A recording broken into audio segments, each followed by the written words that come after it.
Hi, I'm Jamila McMallow, mindset coach and relationship expert, and I'm out here trying to record content while my kids are playing. So you are going to hear them in the background. Hi, honey. Speaking of kids and being a mom, this particular series that I'm going to be walking you through on how to heal your mommy issues is so critically important as women. Why? Because your mother was your living, breathing example of what it meant to be a woman. And so how you experienced her presence or her absence had the greatest impact on who you are today as a woman. It could have affected whether or not you trust women, whether or not you feel like you have to always be doing something, like you're not allowed to relax, like you just must be productive, must always be go, go, go, do, do, do, be, like you feel guilty if you take any time for yourself. All of those things are lessons that were learned from her example, even and especially how your interactions with men take place. Are you able to function in a healthy, happy way, or do you find yourself still struggling and having some challenges?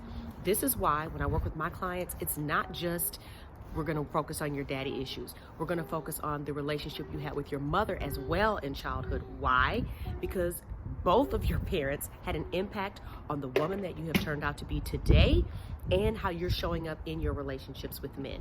Because again, how you experienced both your father and your mother's presence or their absence had an impact on who you are and have shaped your beliefs about men, marriage, relationships, and womanhood.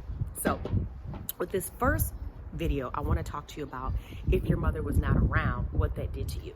So I want to share a little bit of a client story with you. I had a client and she actually was literally abandoned by her mother. She was not around when she was growing up. She left.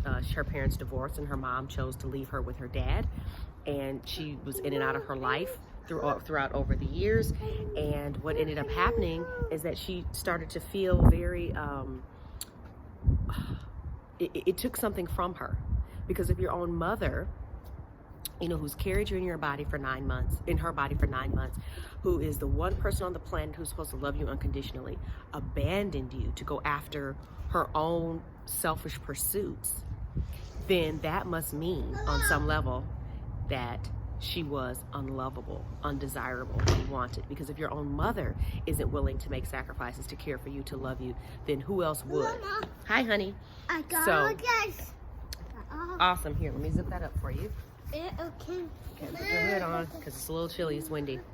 And so I share that with you to say that if your mother was not around and you felt that abandonment and you felt like, wow, my own mother didn't love me, then that's going to show up in your relationships with men. How? You're going to find yourself tiptoeing. Hi, honey. You're going to find yourself tiptoeing around, not wanting to be a burden, not being honest and open about your feelings because you don't want to be a bother.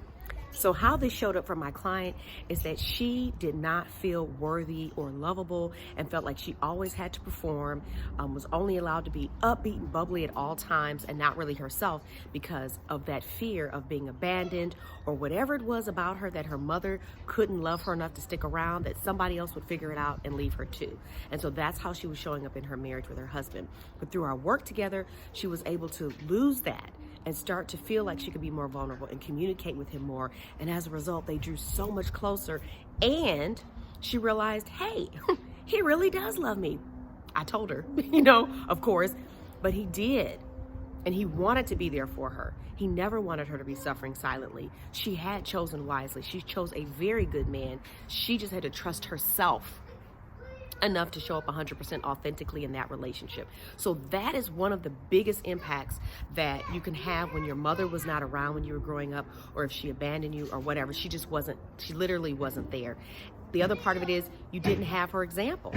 And so you kind of had to figure everything out on your own, leaning on your dad, and maybe he worked a lot and you didn't want to, again, bother him with a lot of the things that women and girls go through. It's a lot of emotional stuff that happens when girls are growing up, when they're going through puberty, when they're a teenager, all of those things. And so not having your mother there to help you navigate through those challenges definitely left much to be desired as far as allowing you to have a blueprint of how you could really navigate womanhood. And so what you were able to come up with is what you were able to figure out. It has obviously allowed you to experience some tremendous success professionally in your career, but now when it comes to relationships, this is where it's really starting to show up for you. So, just to rewind and to circle back, if your mother abandoned you while you were a little girl, or if she wasn't around when you were growing up, how this may be showing up in your relationships with men is you may be holding back your real feelings, thoughts, and emotions, and feeling like you have to perform and always be bubbly and happy or a certain way, or a chameleon conforming to what it is that you think they want, because you're terrified that they're going to leave you or figure out whatever it is about you that makes you so unlovable, because on a deep level, that's the belief that's circulating around in there. This is the type of work I help my clients to do. So if you yourself are struggling with these challenges and you're like, wow, that's it, Jamila, you are more than welcome to book a conversation with me at coachjamila.com. You can also stick around for part 2, where we're going to be getting into if your mother was not the best example. And this is a good one, right? Because in this video, she wasn't there, so you had no example. But what if she was there, but she was a lousy example of what it meant to be a woman, a mother, a wife, whatever. So we'll talk about that more in the next video.